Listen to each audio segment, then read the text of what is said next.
एक शाम प्राची टीवी पर सीरियल देख रही होती है, तभी उसकी सास वहां आती है। अरे सीरियल में तो ऐसे मग्न है जैसे आज रात का खाना पड़ोसी आकर बनाएंगे। मुझे पता ही नहीं था आपने अपने बेटे की शादी पड़ोस में भी की हुई है। हैं? मतलब? मतलब इस घर में सारा काम बहू ही करती है, आप तो सिर्फ खर्राटे मारती हैं। अच्छा जी, फिलहाल तो तुम आराम फरमा रही हो, चलो जाओ, ये मेरे टीवी देखने का समय है। आहा, इसीलिए मुझे भगाया जा रहा है।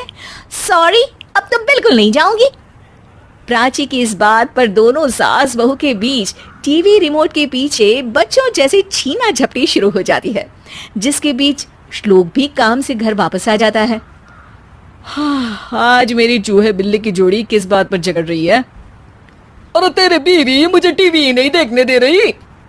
अरे तुम्हारी मम्मी मुझे खाना बनाने के लिए फोर्स कर रही है। अरे वाह, ऐसे बेतुके रीजन पर तो बच्चे भी झगड़ा नहीं करते। अरे मुझे कुछ मत बोल, सब इसने ही शुरू किया है। हाँ हाँ, जैसे आप तो बहुत दूध की धूली है ना। अरे बस दोनों चुप। प्राची जाओ, खाने की तैयारी करो। और माँ तुम छोड़ो, तुम्हें क्या बोलूं, शांति से अपना सीरियल देखो, मुझे दोबारा लड़ने की आवाज सुनाई नहीं देनी चाहिए। ऐसा बोलकर श्लोक वहां से चला जाता है, जिसके पीछे पीछे प्राची भी कुछ न कुछ बड़बड़ाते हुए रसोई में चली जाती है। हाँ हाँ, सासू जी को तो कुछ बोलेंगे ही नहीं, बस मुझ पर ही हुक्म चलता है, खाना बनाओ, जैसे मैं इनके घर में खाना बनाने के लिए आई हूँ।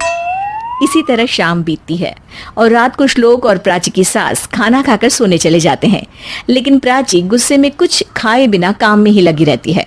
इस घर में किसी को घंटा फिक्र नहीं पड़ता, मैं खाऊं या भूखी रहूं।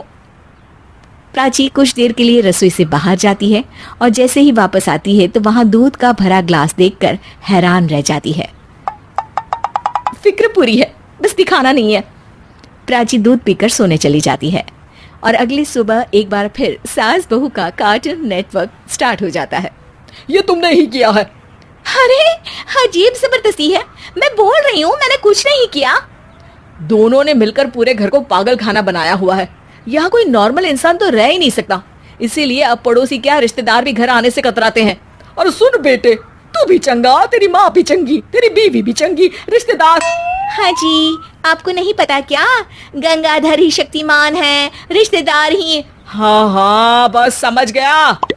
कभी जानवरों जैसे लड़ेंगी तो कभी जुगलबंदी करेंगी। भाई मैं आप दोनों के बीच में नहीं फंसना चाहता। सास बहू की इस मन मौजी जोड़ी से परेशान होकर श्लोक अपना सिर खुजलाता वहां से चला जाता है।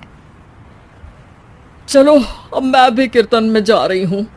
इस पर जैसे ही सास कमरे में अपना पर्स लेने जाती है तो वहां नाश्ते की प्लेट रखी देख मुस्कुराने लगती है और नाश्ता करके घर से बाहर निकलते हुए कुछ पैसे टेबल पर रख जाती है, जिसके कुछ देर बाद सिलेंडर वाला घर आता है।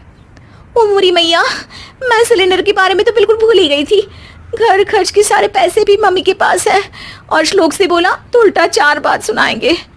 प्राची ये सोच ही रही होती है कि अचानक उसका चेहरा चमक उठता है और वो घर में आकर इधर उधर देखने लगती है।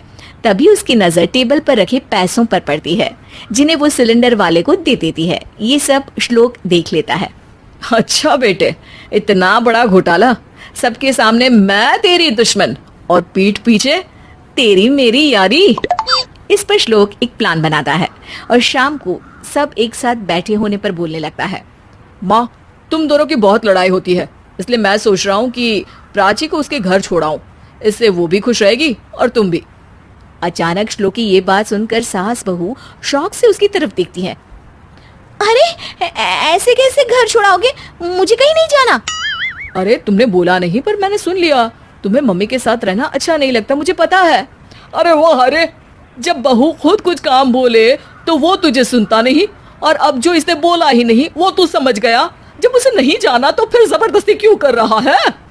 अच्छा, फिर आपको मौसी के घर छोड़ाता हूँ। बस अब आप दोनों एक घर में एक छत के नीचे नहीं रह सकती। मैं इस टॉम एंड जेरी की जोड़ी को और नहीं झेल सकता। है? ऐसे कैसे नहीं रह सकते?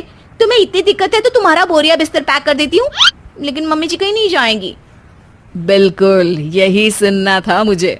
अगर दोनों में इतना ही प्यार है फिर हर वक्त ये लड़ाई का नाटक क्यों करती हो? देखा मैंने कैसे माँ किचन में दूध रखती है और तुम उनके लिए कमरे में नाश्ता रखती हो, और कैसे वो पहले ही तुम्हारी दिक्कत समझकर घर में पैसे रखकर बाहर जाती है। अरे भाई, इतना ड्रामा तो डेली सोप में भी नहीं होता जितना तुम दोनों ने इस घर में फैलाया हुआ है। तू हमें टॉम एंड जेरी बोलता है ना, तो याद कर वो दोनों भी एक दूसरे को बाहर वालों की बुरी नजर से बचाने के लिए हमेशा सबके सामने लड़ते थे, लेकिन अकेले में दिक्कत के समय मदद भी तो करते थे। बस हमारा रिश्ता भी कुछ ऐसा ही है। और वैसे भी अगर सास बहू में तू मैं नहीं होती तो दुनिया वालों को कहानियां कैसे मिलेंगी?